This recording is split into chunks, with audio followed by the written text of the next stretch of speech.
Chiefs shirts on, man. Hey! I'm sorry, bullcrap. Hey, look, I got these bullcrap Kansas City Chiefs shirts on. I'm from St. Louis. I'm a Ram fan. I know they're in L.A., but I'm still a Ram fan.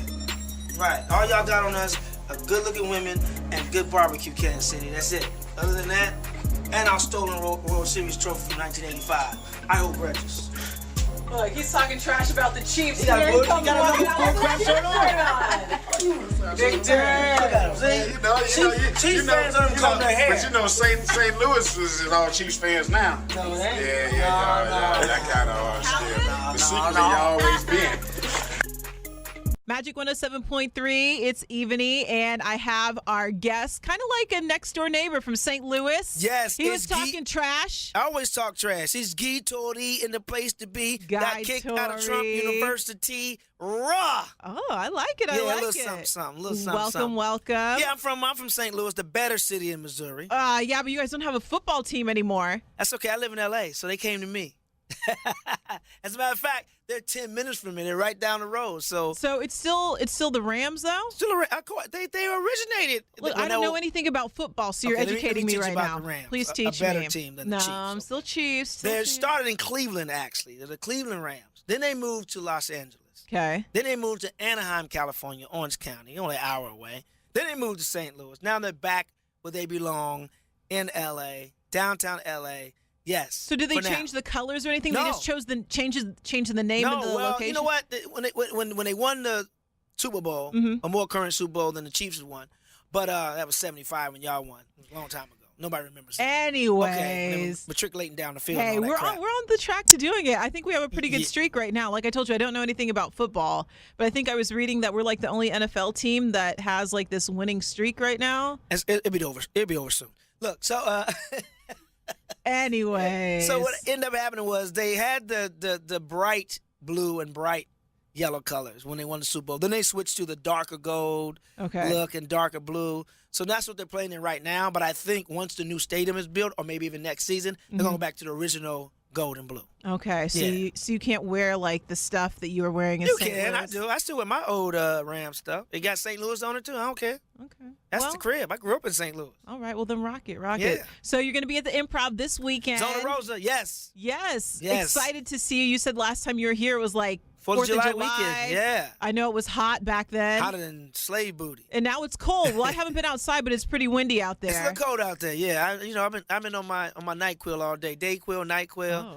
Yeah, I can't take that. I'd be out all day. Well, I take Dayquil. Okay. No, Dayquil didn't do me right. Really? No, I felt like I was drunk the whole day, and I don't even drink. I wasn't able to function. I don't drink, so I'm like, I got to lay down. Oh, we couldn't hang out.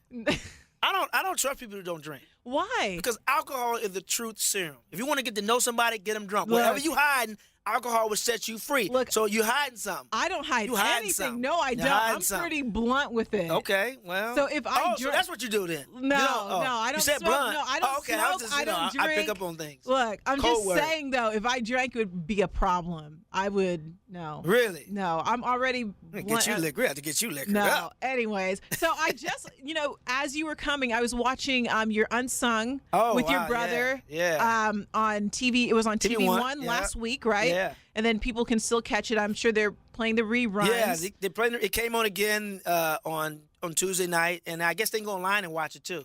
That's Torry what I just did. Yeah. TV1.com, I believe. But yeah, let's talk about that. I've learned a lot of stuff about you. Really? Yeah, of you guys catching the pigeon for Thanksgiving. Everybody talking about the pigeon. Yes. Yes. That was true. So people ask me, man, was that true about the pigeon? I'm like, yeah.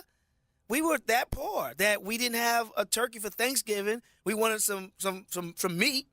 And my mother used to always talk about, my mother grew up in South Carolina. So, she's talking about she used to always make pigeon stew. So we're like, okay, we in St. Louis. We need a turkey. We need some meat for Thanksgiving. We went to go catch a pigeon because, on the Roadrunner, the Wild E. Coyote tried to catch a Roadrunner with this box, a stick, a twig, string, and breadcrumbs. Yeah. So we said we can catch a pigeon like that. And we ended up going outside. We caught one pigeon. We were trying to catch three. We only caught one pigeon, and then at the last minute, the church came through with a turkey. and we let the little pigeon go, man. But yeah, that was a true story. But look at you guys now. Yeah, now Started from we the bottom. Now look at you. Wow. Amen. now we're eating pheasant. Oh, pheasants. The finest with of the pinky pheasants. out and the finest the pinky out, linens. truffles and pheasant. So where are you spending Thanksgiving this year? You know what? Actually, I'm going to Dallas Okay. for the Cowboy Redskin game. I'm a Ram fan, but that's a big game. I always want to go every year. You know, I'm single, so I mean, Okay. I have no wife, no Ladies, kids. you're putting that out So- there to Kansas City so all the finest ladies can come The see your finest, show. yes. We It don't have be the them finest. here. It can be just women. Sometimes the finest ones ain't the best ones. Okay. Sometimes okay. the pretty ones are the best. So he's going to take what he can get this weekend at the Improv. Hey, you got estrogen in the post. I'll take it. Hey. So I see you're really, really, really active on social media. I'm trying to get my game up. No, man. you're really good at it. I now. gotta get better. I need the more followers because this is the thing.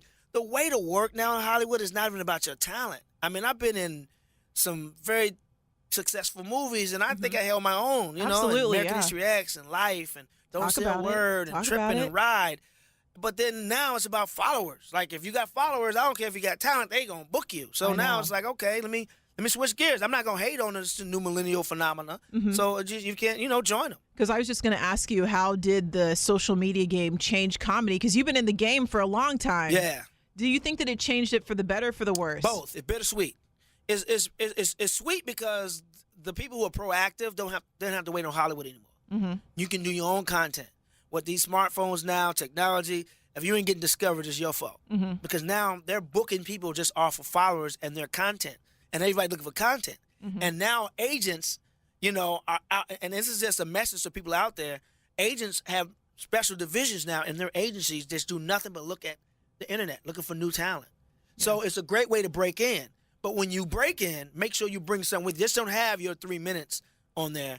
Make sure you still continue to develop your craft. Like a lot of comedians are getting booked off of their memes or their followers and their clips. Yeah. But then when they go on stage and do a show, they can't hold audience attention for 10 minutes or 15 minutes. Mm-hmm. So at the same time, don't put yourself in a position you're not going to be able to follow. Absolutely. So continue to work on your craft and get that stage time, build your act. So when the people who follow you come see you live, they're not disappointed. Because I think that a lot of the entertainment now, it's really disposable. People don't really work on their craft. They like, don't. From when you came up in the Man. game, you couldn't just, have a 3-second video on No. there. You had to really work at it. And when I was watching like your documentary, like that was a hustle right there. It was from hustle where you because came from. and things that happen to me happen. It doesn't happen. It's happening now for the millennials, but back then, this is 1994. Mm-hmm. I started in 92. I did Def Comedy Jam in 1994 after doing comedy for 2 years. Mm-hmm. 2 years. But that's because I grinded. I went to comedy clubs, and I was on stage 3 times a night, 6 Mm-hmm. days a week, just pounding jokes out. Plus, I had big shoes to fill because of my brother Joe. Mm-hmm. So it was like, bam. So when I did Def Jam, I was ready. Yeah. I was ready. The first time I had a chance to do it when Martin hosted, the last season he hosted, but I wasn't ready. Yeah. And I said, you know what? Let me get another year under my belt, and then that was perfect. Yeah. So for those of you out there, I mean, work on your craft. Yeah, keep your social media game strong, keep that hustle strong. But when they come call you, make sure you got something to show them. Absolutely. Make sure you're ready. So I know that you were saying that you want to get your followers up. Go ahead and drop. What's at your Guy Torry? Follow me now. So what's your favorite platform to use? I'm on Instagram and the most, and I then feel like Twitter. most people like Instagram the most. Yeah. You do Snapchat though? I downloaded it, but I never did. But you know what? What's the point in Snapchat when you have I call it the Insta Snap? Right, Insta Snap now, and I'm getting used to that too. You know? It's just a kind lot. of weird. Do you get any weird people sliding in your DMs? Absolutely. Okay, then tell me, what's the weirdest thing? I get pictures. Pictures. I get pictures. I get unsolicited pictures. Yes, from women. Absolutely. Thank you. Okay. Thank you. But yeah, thank you for the pictures too. But yeah, they. But I bet But you also see- I get a lot of comics. Like, hey, can I open for you and check out my act and things like that. So yeah, I get some. I get some stuff. Yeah. Okay. But I bet you see some stuff you don't want to see. Or Or you don't mind. No, You don't- they mind. The picture, the pictures from the women. I don't mind seeing that. Okay. Hey. Well, ladies, make sure you go see his show this weekend at the Improv Yes. tonight, 8:30 and 10. 8 and 10. 8 and 10. Right. 8 and 10:30. 8 and 10:30. Saturday, 7 And 10. Right. And then Sunday, 7 o'clock. I almost got it. I almost got So it. you need to drink. You would have remembered that if you drank. No, if I drank, but I don't remember. You need to drink. You need to drink. You need to drink. ImprovKC.com. Follow him at Guy Torry. At Guy Torry, GUYTORRY. Please, please, please follow me. And we'll go see you this weekend at the Improv. Yes, and my show is very pro-woman. Pro-women? Okay. Yes, and unfortunately, this country isn't. Unfortunately. No. Yes. We won't go into that catastrophe that happened last week. I was reading this morning, Kanye said that he... Kanye just want attention. Don't listen to a crazy man. I'm a big Kanye Me too. fan, And I'm like, maybe I should burn all my Kanye stuff. But see, here's the thing. He's good at saying those things that's going to... We talking about him, right? He wouldn't have voted for Exactly. Trump. He knows what he's doing. He wouldn't have voted for Trump. Not at all. I mean, I'm in the tax bracket where I should be a Republican, but I'm not. I'm black. It's not our party anymore. Well, I don't know if he said it because he was like, I would have voted for Trump if I voted. Right. And then that's another thing. Why didn't you vote? Exactly. Because, I'm a black woman. So many people died for me to vote. Died, got beaten, got bit. My father, rest in peace, served in Vietnam for our rights in this country, and you don't vote? But if you don't vote, I'm sorry, don't say a damn thing about what's going on in your local government or in the government of the United States, because you didn't contribute. You had a chance to say, and some people say, well, if they put in office who they want to put in office. Let me tell you something. Maybe, okay? Maybe. But for your local elections, weed is legal in Colorado and California because somebody voted. Yeah. On this last bill in California, porn, to not wear a condom doing porn is legal now because people voted. Many local things, and people don't understand that when you vote locally for your aldermen or your councilmen or women and alderwomen and all those the mayor, and those are the things that help the president. Those are the tools he need. This dude was on social media saying, well, what did Obama do about the killers in Chicago? Okay, Obama, he addressed the DOJ is for that. Department of Justice is for that. He can't worry about the killers in Chicago when he got to worry about Kim Jong-un with nuclear warheads in North Korea, or Putin with nuclear warheads in Russia and ISIS. Yeah. You think you're worried about your little punk-ass neighborhood? And also what I'm saying, too, you got a bigger is, neighborhood to worry about. Like here in Kansas City, we went through a lot of things where they were asking for ID and making sure that you show your identification. So all I'm saying is if they make it difficult for you to vote, Don't give up. They're trying to prevent you Of from doing course. something. And they want you to do that. Powerful. Yeah. It's very powerful. I think the election was bought anyway, to be honest. I'm just going to put it out there. I think the election was bought. Let me tell you why. Okay, tell me why. Every interview, Trump was like, I spent over $100 million of my own money, $100 million of my own money, $100 million of my own money. But the fact checker said he only spent $54 million. So where's the other $46 million? So evidently, and Hillary won the popular vote, over 1 million more votes than Trump. Mm-hmm. So the other 46 maybe went to paying off delegates to win those counties because he won on delegates. And remember, he said, so the other 46. So in his mind, he's not thinking, I spent 54 toward ads and ground campaign and all that. He's not realizing that he's saying that there's another 46 million out there. Okay, where did that go? Mm-hmm. Because you could have spent over 100 million. Absolutely. But the fact checkers, 54. So this election was bought. But it's just sad that we live in a sexism is this country is more sexist than racist. Yeah. Well, I think that the two kind of go hand in hand. Sexism existed long before racism. Well, I was talking about it the other day with my coworkers, and someone said something to me. They're like, "Why'd you take that? Why'd you let them say that to you?" And I was like, "Well, kind of as a woman, you're just taught like, oh." You know what's just funny about that is I had that. a conversation with a lady a few years ago.